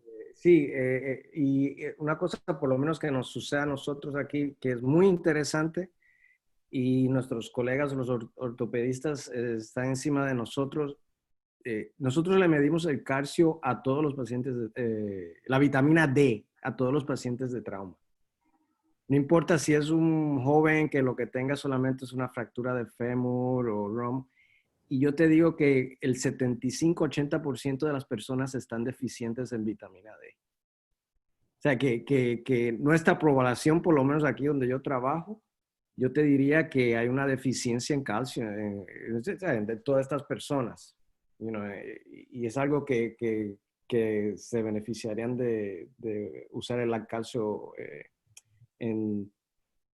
tempranamente en los traumas de trauma masivo, ¿no? O entiendo. O sea, no estás hablando solamente entonces de la cuestión del citrato por la transfusión, sino que una cuestión Es una cuestión del paciente. de la condición de la persona antes del trauma. Ok. Pero no por una malnutrición, obviamente, No, pero sino que una cuestión muy... es una combinación en el sentido de dieta, que no cogen sol, etcétera. Ya. Entonces ya están predispuestos a, y no sé cómo afecte eso en el trauma, cuando ocurre un trauma con una hemorragia masiva, pero en una persona, yo te diría, de más edad, geriátrica, yo creo que sí. ¿Entiendes? En esa respuesta. Porque tiene una Interesante. reserva fisiológica muy comprometida. Estás ahí como en el borde, ¿no? Y entonces cuando tienen un trauma masivo, pues tienen un descarrilamiento severo, fisiológico, ¿no? Ok. Pablito Tolino, creo que se desconectó. ¿Estás por ahí, Pablo? Yo creo que se desconectó porque Se desconectó. casualmente creo que le llegó algo para operar. Bueno. Sí. Hermano, Luis, ¿cómo estamos en el sur? Mira, yo te voy a adelantar. Nosotros en Guatemala, te decía, el protocolo de transfusión masiva, yo pues particularmente hablé del protocolo de transfusión masiva porque siempre me ha encantado el tema. Yo tengo 8 o 10 años, 12 años de estar estudiando esto, pero me sentía muy mal de hablar del protocolo de transfusión masiva y en Guatemala no había protocolo de transfusión masiva. es hasta hace unos 3 o 4 años y no funciona ni al 50%. O sea, hay que hablar lo que es, y ni siquiera lo tenemos medido. Pero ya tenemos el protocolo de transfusión masiva. Y hoy, como les decía, basado en la plática que tuvimos con Manny el viernes, es que debe de haber un cambio también. No solo es el examen de los muchachos, no solo es que ellos aprendan, sino que cambiemos también. Y vimos la necesidad del cambio y fuimos a hablar con la gerente pues, del banco de sangre, que es la que nos va a dar todo, y esperamos la tarea de Juan Carlos que se la conquiste ahí todo, porque el jueves tenemos que salir con un protocolo más bonito. Juan Carlos la tiene que conquistar ahí. Ahí te digo, nada, porque también tienes labor ahí. Tienes que comprar una buena caja de chocolates. No, Mira, así nada, que es de parte de Juan Carlos, pero bueno. te digo algo que aplicamos mucho en Venezuela, porque ese concepto de la resucitación hemostática es muy amplio y tiene muchos parámetros, ¿no? Y siempre revisábamos los artículos de Juan Carlos y hacíamos un checklist de lo que tenemos y de lo que no tenemos, ¿sí? Entonces, afianzábamos lo que podíamos tener en un país muy complicado con recursos muy limitados. Y hay algo que se lo tomo a la palabra Juan Carlos, que yo creo que es importantísima porque es el primer eslabón de la cadena de trauma. Bueno, puede ser el segundo, porque el primero es la prevención, que es el prehospitalario. Invertíamos mucho tiempo en el prehospitalario. Y cuando me refiero al tiempo, invertíamos mucho en la educación del prehospitalario. Y no sé cómo es la legislación de Guatemala con respecto a la administración de los medicamentos, pero el prehospitalario ya tenía el ácido tranexámico para colocarlo antes de que llegara el paciente a la unidad de trauma, y era parte de su manejo inicial, era parte de ese approach inicial. Era, ve doctor, le coloqué 500 cc de solución Ringer porque nos enseñó que no podemos colocarle 1000, ni 1500, ni 2000, como se hacía antes, y le colocamos 1 gramo de ácido tranexámico. Entonces, ya esa palabra precoz para nosotros era aún más precoz, ¿sí? Creo que es algo en lo que tenemos que trabajar. Quizás en los Estados Unidos esté un poquito haya más difusión y el prehospitalario, por supuesto, tenga mayor, como digo yo, acceso a la información y los medicamentos, pero en Latinoamérica, oye, nos pasa que no hay ni una ni otra cosa, ¿sí? O sea, no hay el medicamento o no hay simplemente la información o el apoyo de que debe colocarse. Y creo que es algo en lo que debemos de trabajar, porque realmente hace la diferencia, ¿sí? Llevar a que el prehospitalario crea y entienda de que ponerle mucho líquido al paciente es peor, a pesar de que de repente la tensión esté baja y así como baja la tensión del paciente, también le baja la tensión al prehospitalario en el traslado.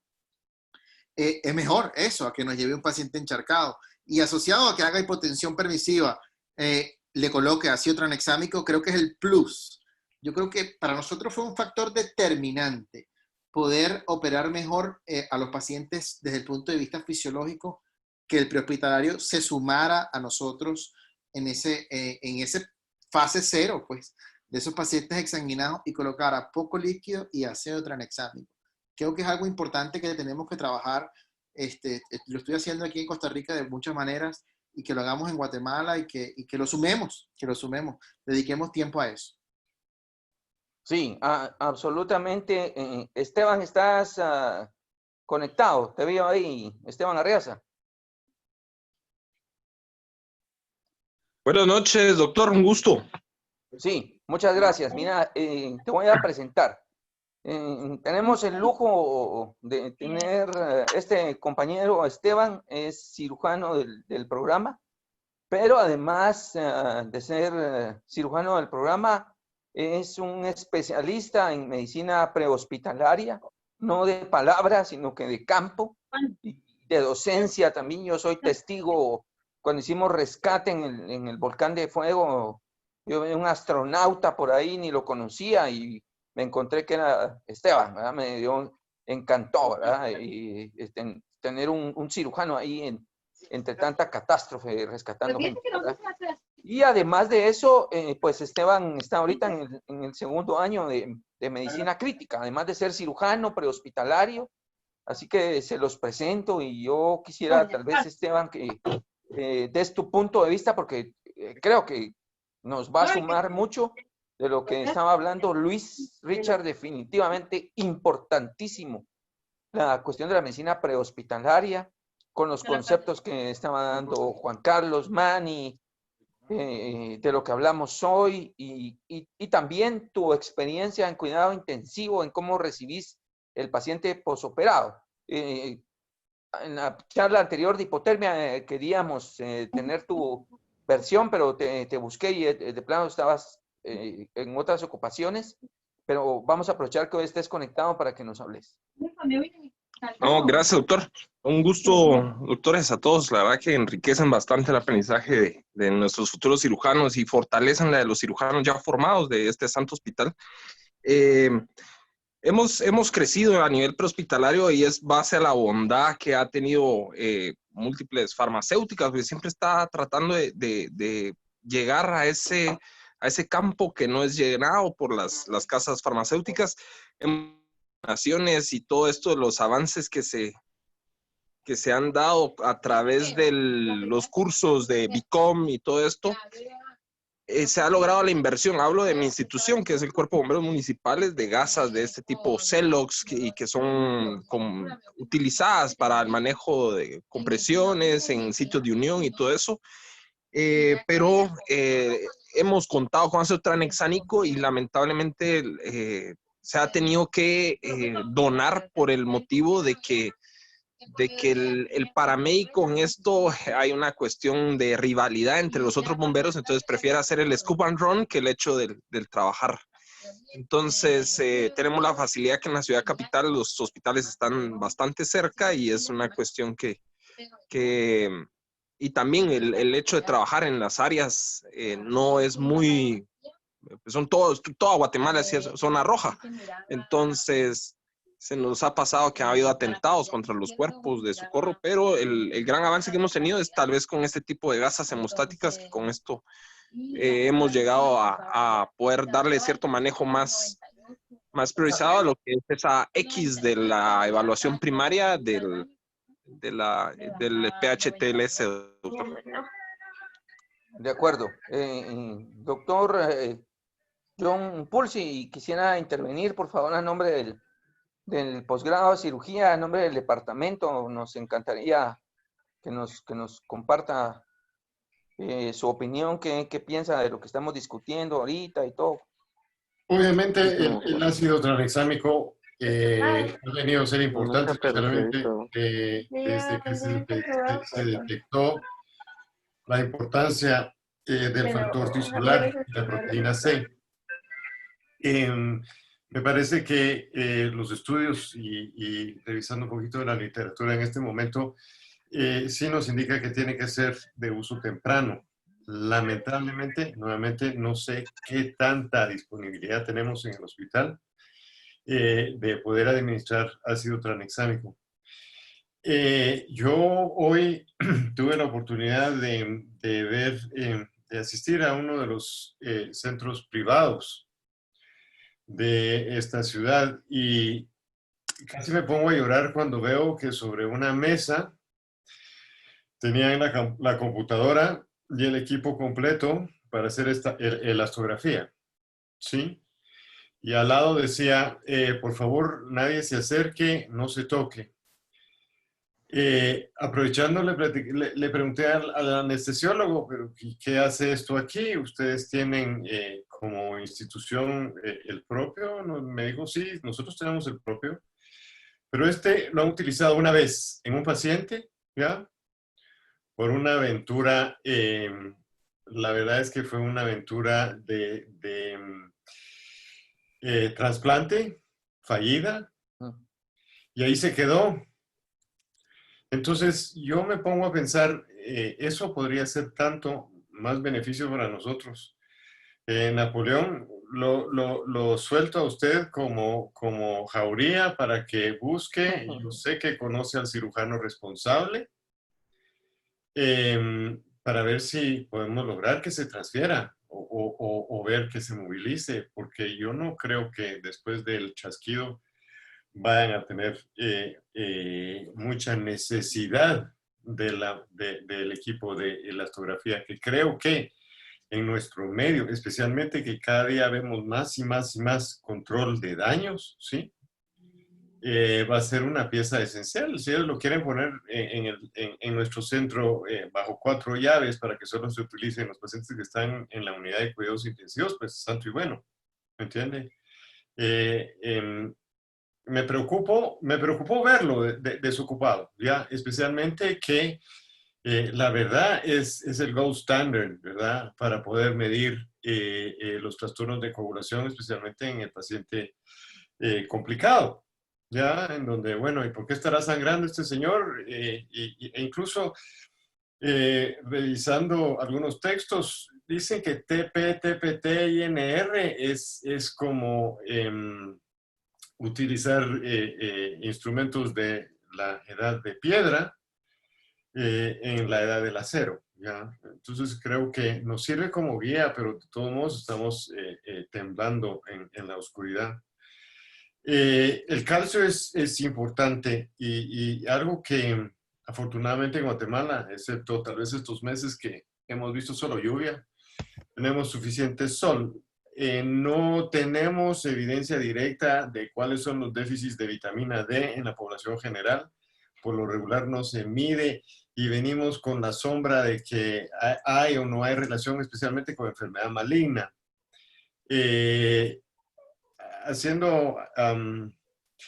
Yo es pocos casos en donde he visto deficiencia de calcio standalone sin problemas de paratiroides. Habría que hacer los niveles de vitamina D, especialmente que se ha visto que para ciertos, especialmente el cáncer de colon, tiene una gran importancia la vitamina D. Pero en el paciente general no sé qué tanto sea. Sin embargo, simplemente el proceso de coagulación se va a comer un montón de calcio. Si a eso le agrega las transfusiones, yo creo que estamos justificados en hacer, por lo menos suplementar y revisar rápidamente. Como le digo, y después, la otra cosa que tenemos es a mí me sorprendió, ese 8-1 que usted mencionaba. ¿Cómo vamos a hacer para llegar a 1-1-1 o 1-1-2? Eso hay que trabajarlo y hay que trabajarlo internamente.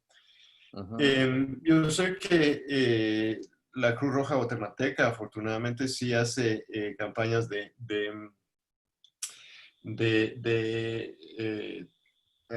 recoagulación de sangre. Nosotros lo hacemos a punta de pistola, ya que no puede ingresar ningún paciente sin que donen unidades, ¿ya? Y muchas veces tenemos que esperar a que nuestro paciente reciba sangre hasta que los familiares nos suplan con lo necesario. Entonces, tenemos pausidad de sangre a pesar de que tenemos una población joven enorme que podría donar y son 20 minutos. Y la verdad, me recuerdo cuando yo di una vuelta por Japón, me obligaron a dar sangre. Yo les dije, no, mire, aquella excusa que uno dice, no, mire, fíjese que a mí ya me dio hepatitis. Esa es la que oímos acá. No nos importa, por favor, ustedes sangre, nosotros le haremos las pruebas. Y si total, si tenemos una bolsa de sangre que no nos va a servir, la tiramos a la basura. A usted no le costó nada, a nosotros nos costó obtenerla y hacer las pruebas, y ahí estamos. Entonces, yo creo que, al igual que cuando hablábamos en el de hipotermia, a quien tenemos que ir a tocarle las cuerdas es a nuestro banco de sangre. Estoy seguro que la doctora que está a su cargo tendría que tener un poquito de visión, especialmente si le podemos presentar los análisis de la mortalidad que estamos teniendo simplemente porque no tenemos sangre para darle a estos pacientes. Entonces, si estamos empezando con que tenemos 0 de sangre, me da un poco de miedo que usemos el ácido tranexámico como una excusa, ¿ya? Ciertamente tiene utilidad, pero si no empezamos, como decía claramente Juan Carlos, tenemos que tener las bases primero para poder pasar al segundo paso. Entonces, Este es un trabajo arduo, ¿ya? Y poco a poco, afortunadamente hemos visto que las mejoras en suplencia en el hospital, quiera que no, indirectamente han aumentado, pero sí creo que deberíamos hacer un movimiento verdaderamente consciente, uno, por mejorar la suplencia de productos hemáticos, y dos, obviamente, una vez tengamos eso, o al lado, ¿verdad? Conseguir todas las cosas extra. Calcio hay hasta para tirar, eso sí, no tenemos problema. Correcto. Pero yo no sé qué tanta suplencia tiene usted del ácido tranexámico. Sí, doctor Poole, muchas gracias por su intervención, ¿verdad? Muy importante los puntos que tocó. Yo creo que vamos a profundizarlo más cuando nos haga favor Juan Carlos el jueves y va a estar la licenciada Leslie del Banco de Sangre. Yo la voy a invitar, va a estar con nosotros y creo que va a estar la directora del Ministerio de Salud de los bancos de sangre de Guatemala. Entonces vamos a aprovechar la oportunidad de tener a Manny, a Juan Carlos, sin comprometer bueno, Juan Carlos sí está comprometido porque le toca ese día hablar, pero Manny va a ser un gusto que esté con nosotros, Luis Richard, Pablito Tolino, o sea, que vean de verdad que hay evidencia en el mundo, porque a veces no le creen a uno, o sea, nadie es profeta en su tierra. Pero va a ser importante Eso se que llama en Venezuela callapa, ¿viste, Napo? cuando te escuchen tu acento ya dijeron, ya, démosle, aceptado. En Venezuela se llama callapa cuando uno quiere, con un grupo de personas, atacar, entre comillas, a poco, es una callapa. Sí, sí, sí. No, entonces creo que va a ser bien importante, doctor Poole. Y en cuanto al ácido tranexámico, al final de las cansadas logramos tener ácido tranexámico y lo tenemos todo el tiempo. Hoy le preguntaba a los residentes de emergenciología, aquí están los residentes de emergenciología también presentes, que son los de punta, ¿verdad? Junto con los residentes de cirugía. Le preguntaba a Eduardo, hoy precisamente antes de entrar al servicio de corona, porque los cirujanos somos así invasivos, ahora hacemos corona, ahora hacemos intensivo, ahora hacemos todo. Entonces, donde nos dejen estar ahí, estamos haciendo metástasis. Entonces le preguntaba a Eduardo, mira, ¿y cómo están lo de? Sí, hay ácido tranexámico. Y sí, hay ácido tranexámico todo el tiempo, ¿verdad? Lo importante es utilizarlo no liberal, porque el problema es que los traumatólogos lo usan como quieren, cuando quieren, como que es pizza, pues y tampoco es así. Y es complicado y vamos a subir la mortalidad. Yo creo que debería de ser fármacos restrictivos, como algunos antibióticos que solo los infectólogos pueden autorizar, porque esas 3 horas de verdad que no es chiste. Luego a las 3 horas están bien descritos los estudios de que no le va a venir, y como usted decía, no es una comodidad, pues no tengo sangre, entonces le pongo ácido tranexámico y ya salí adelante. Entonces puede sangrar, no importa, aquí tengo ácido tranexámico. No, es una alternativa, una prevención, una ayuda para el paciente que tenga hiperfilinolisis. Miren, yo quisiera aprovechar la presencia del doctor Gamarra y por la cortesía que nos acompaña. El doctor Gamarra trabaja en Perú, también tiene un posgrado en Trujillo, y yo quisiera ver si tiene alguna pregunta o algún comentario de su experiencia. Doctor Gamarra, adelante, por favor.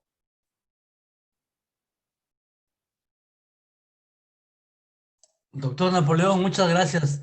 No, al contrario, me he nutrido de conocimientos y también me he motivado a hacer una reunión aquí en nuestro hospital con la gente encargada de nuestro banco de sangre, y está muy bien que toque las puertas de los funcionarios de alto nivel para que se den cuenta en las condiciones que estamos trabajando en nuestros hospitales y la necesidad de que ellos cambien de actitud y nos implementen con lo necesario. De acuerdo, doctor. De acuerdo. Entonces, bueno, vean, compañeros residentes, que es importante porque llegamos a toda esta discusión sobre una base de conocimientos, ¿verdad?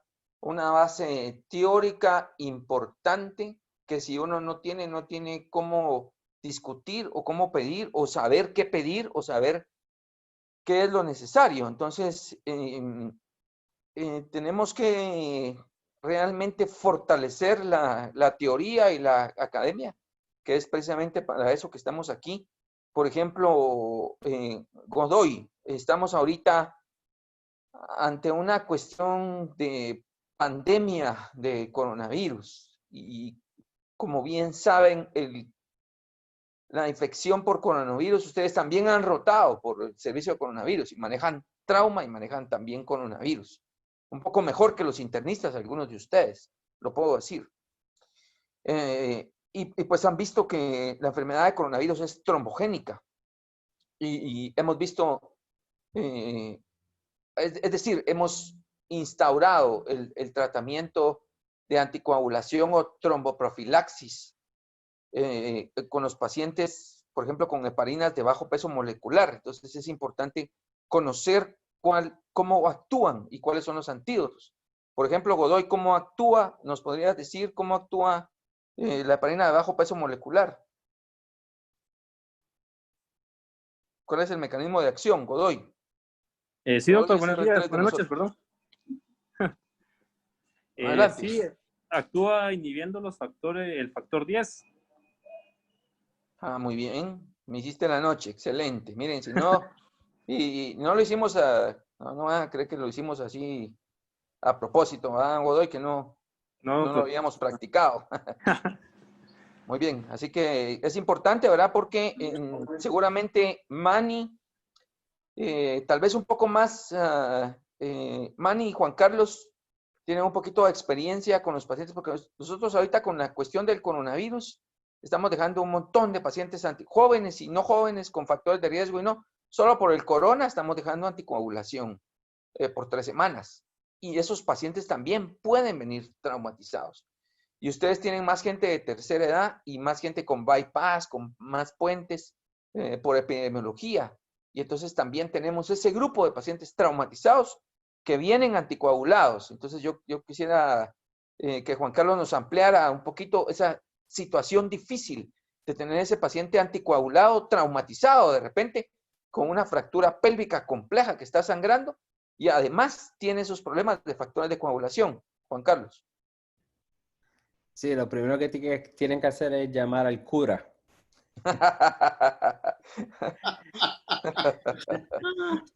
No, estos pacientes son bien delicados. Hubo un estudio que se presentó la semana pasada en la presentación de el AAST, donde presentaron que aspirina tenía más alto riesgo de sangrado en comparación con los otros medicamentos como el Plavix y Xarelto y todos esos otros mecanismos, otros medicamentos, bien interesante. Pero yo creo que lo más importante es que cuando tú tienes estos pacientes hay que tener en cuenta que primero que nada no perder la perspectiva de que porque la están tomando el medicamento no significa que están 100% anticoagulados o que las plaquetas están inhibidas. Hay mucha probabilidad de que no están tomando el medicamento muy bien o que no están totalmente inhibidos.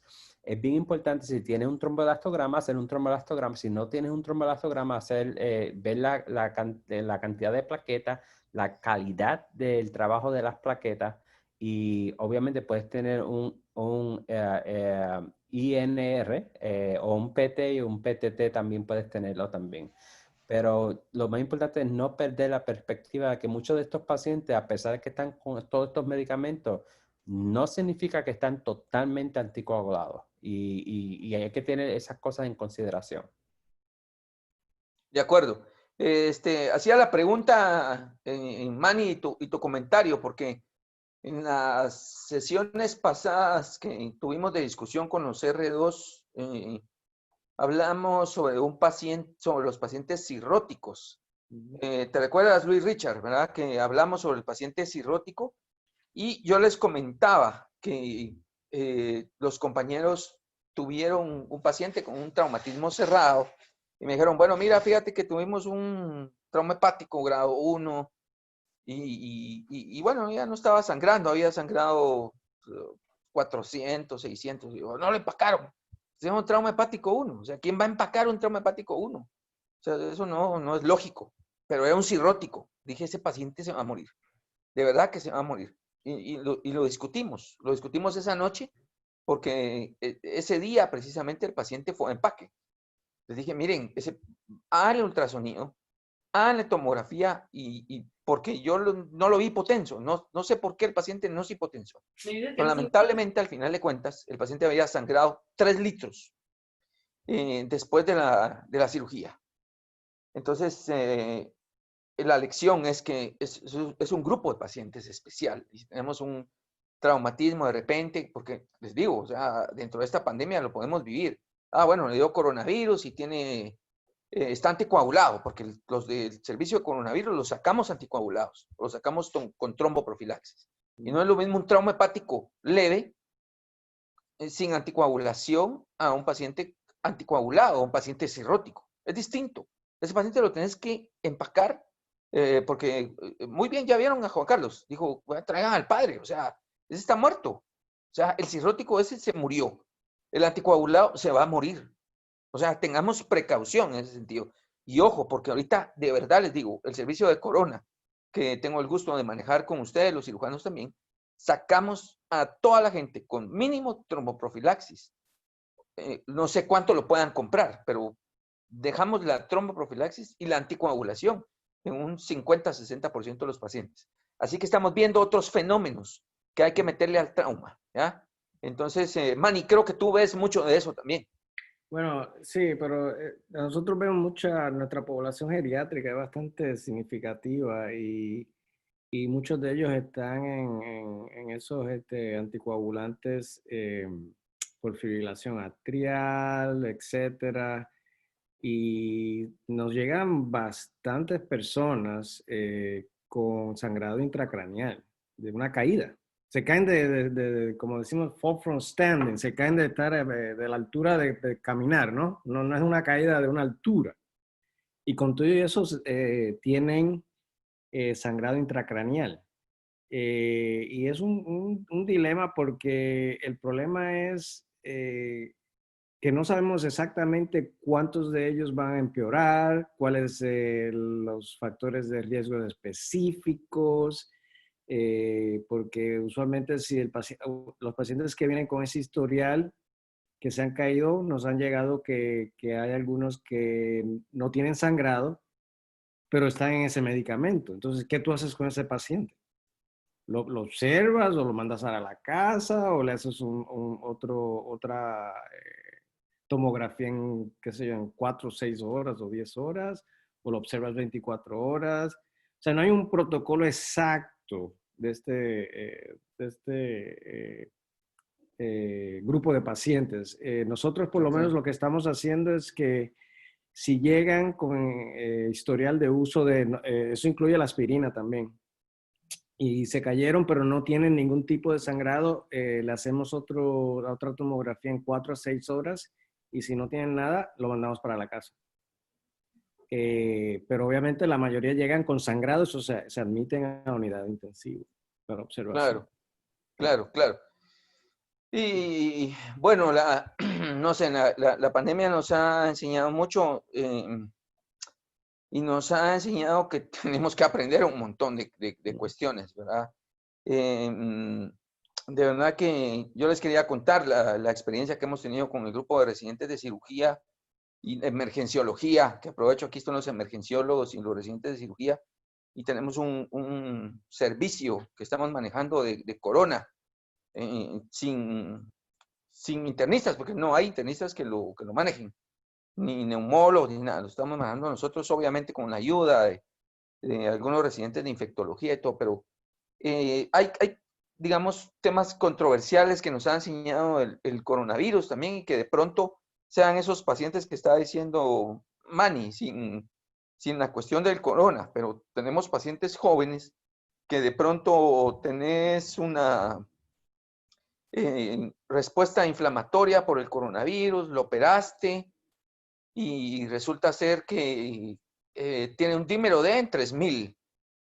Y entonces, bueno, ese paciente hay que anticoagularlo, pero lo acabas de operar y tenemos un muchacho ahí que precisamente me dijeron, bueno, pues le hicimos una maniobra, le hicimos un catel, porque la apéndice estaba retroperitoneal y por eso venía perforado y tenía un absceso retroperitoneal. Son cosas que el internista no entiende, ¿verdad? Nosotros lo entendemos. Y hizo un catel y no, el catel es distinto que un apendicecto normal. O sea, ese paciente te puede sangrar. Y tiene 3.500. Bueno, entonces el internista te va a decir, bueno, y yo encontré anticoagulado a ese paciente. Le digo, ¿cómo lo anticoagulas? Si ese paciente tiene un retroperitoneo violado, va a sangrar y el internista no sabe lo que es un sangrado en retroperitoneo. Al rato te va a tener 4 litros ahí en medio.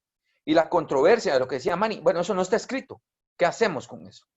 Entonces hay muchas cosas por aprender, muchas cosas que se transpolan y por eso, para los que no saben, la cirugía de trauma, en un tiempo en Estados Unidos que ha sido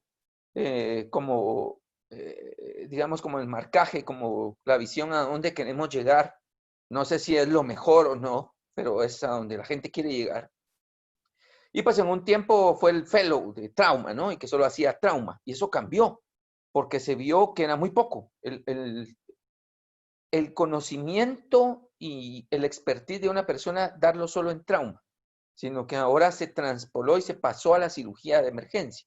Y ahora cirujano de trauma, ya no es cirujano nada más de trauma, sino que es cirujano de trauma y de cirugía de emergencia, que es lo que nosotros hacemos en emergencia. Vesículas agudas, apéndices, que es lo que hace Manny, que es lo que hace Luis Richard también en Sudamérica, sin esa connotación, sin esa nomenclatura, que es lo que hace Juan Carlos también, y que es lo que nos está uniformizando en el mundo, lo que nos toca, esa urgencia, pero tenemos que manejar un montón de situaciones bien complejas, sin menospreciar obviamente la cirugía que hace el doctor Poole, porque el doctor Poole es maestro, por ejemplo, en cirugía endocrina, pero es otro entorno, que también tienes que tener conocimientos y decir, yo no voy a meter un tiroides si no tiene este estudio, no voy a meter si no tiene ultrasonido, si no tiene biopsia por aspiración, sin BAAF, etcétera. Vienen otras cosas, ¿no?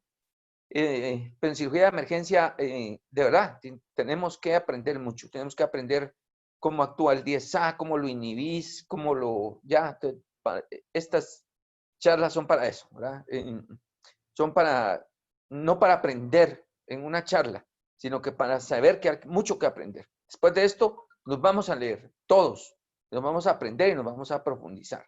Yo de verdad les agradezco muchísimo por esta enriquecedora noche, ¿verdad? Que el tiempo se pasa bien rápido y si no lo detengo, de verdad, yo por mí, le damos y platicamos un montón de cosas porque hay tanto que hablar. Pero vamos a seguir con sed, nos vamos a quedar invitados para el miércoles, que Luis Richard ya tiene listo ahí y la computadora nos va a sangrar. Tengan cuidado ahí a tener cloro y todo, porque su computadora les va a salir la sangre por ahí de los videos que va a sacar Luis Richard de control de daños, que es la siguiente ponencia, la siguiente charla. Los residentes de cirugía, por favor, tengan la confianza, porque esto es para ustedes. No son conferencias, son interacciones para ustedes, para que aprendan. Y ya ven que Vanesita la vez pasada habló con toda confianza, R1 y todo. Tengan esa confianza, hablen sin pena, lo que no sepan, pregúntenlo y todo lo van a tener que saber en la hora del examen. Eso ya va a ser otra historia entre ustedes y yo. Pero ahorita tengan la confianza de preguntarlo y aprovechemos estos monstruos, estos compañeros, estos mis amigos que están acá. El miércoles estamos invitados para control de daños, el jueves para resucitación en control de daños con con Juan Carlos Duquesne. Y yo sí, de verdad, amigos, les agradezco muchísimo su presencia, su tiempo y engrandecer este humilde posgrado. Si quisieran ampliar, por favor, o intervenir. Una pregunta, Napo, ¿quién hace las preguntas de ese examen? Usted las puede mandar, doctor, usted las puede mandar. Sí. Mira, les tengo una mala noticia, chicos. Todas las preguntas van a ser por la conferencia de hoy. Sí. Esa estuvo fácil. Más decir que estuvo difícil. No, yo lo que quiero, porque podemos estar hablando aquí toda la noche, pero lo bueno es que los próximos dos temas se relacionan, ¿no? Entre todo con A lo de la propósito. discusión y Sí. eso. Y yo creo que vamos a hablar mucho más acerca de la reanimación y de la reanimación hemostática que el doctor Duchesne va a hablarnos. Y ahí yo creo que vamos como a hacer una Aterrizar. concentración de todo, unir toda esta sabiduría en el manejo como de una sola entidad. O sea, Eso. como- La mía no es tan molecular, es un poco más tangible, ¿sí? Para la mía no hay que ponerse tanta lupa. ¿Vamos a hacer una foto de esto? Sí, mejor. Juan Carlos Duquesne, muchas gracias por estar, de verdad, por tu tiempo, a vos y a todos. Estás por ahí, estás listo para el jueves. Yo creo que ya se ausentó. Ya se cansó Juan Carlos. Bueno, qué bueno, doctor Pool, que esté con nosotros y a todos. Y de verdad, compañeros residentes, en serio, no tengan pena, de verdad. Preguntemos, interactuemos y de verdad, es que esto es para ustedes, ¿verdad? Y es un lujo. Aquí está Juan Carlos, que estábamos dándote la palabra, Juan Carlos, que estamos terminando aquí la conferencia y esperando ya la tuya para el jueves y hablando con todos los compañeros. Sí, caramba, perdona, que parece que la señal se perdió y estuve tratando de entrar de nuevo, perdona. Mi pregunta es el jueves o el viernes? La tuya, Juan. El jueves.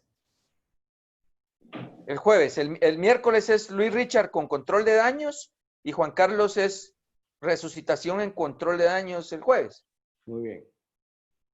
¿No te voto? Sí. Entonces, Guillermo Echeverría, nuestro jefe de residentes, para que cierre la sesión.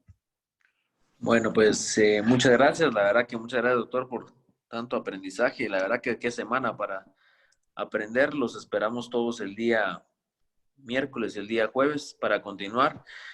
Control de daño es un tema muy controversial y seguro que va a dar mucha discusión, ¿verdad? Es un tema incluso nuevo para todos los que manejamos trauma. Así que muchas gracias también al doctor Pool. Muchas gracias por conectarse, porque la verdad que el apoyo del departamento es importante para los muchachos en este momento. Muchas gracias a todos y muchas gracias a los grandes maestros por acompañarnos el día de hoy. Gracias, doctor. Buenas noches. Feliz noche. Saludos a todos. Adiós. Buenas noches. Descansen, buena noche.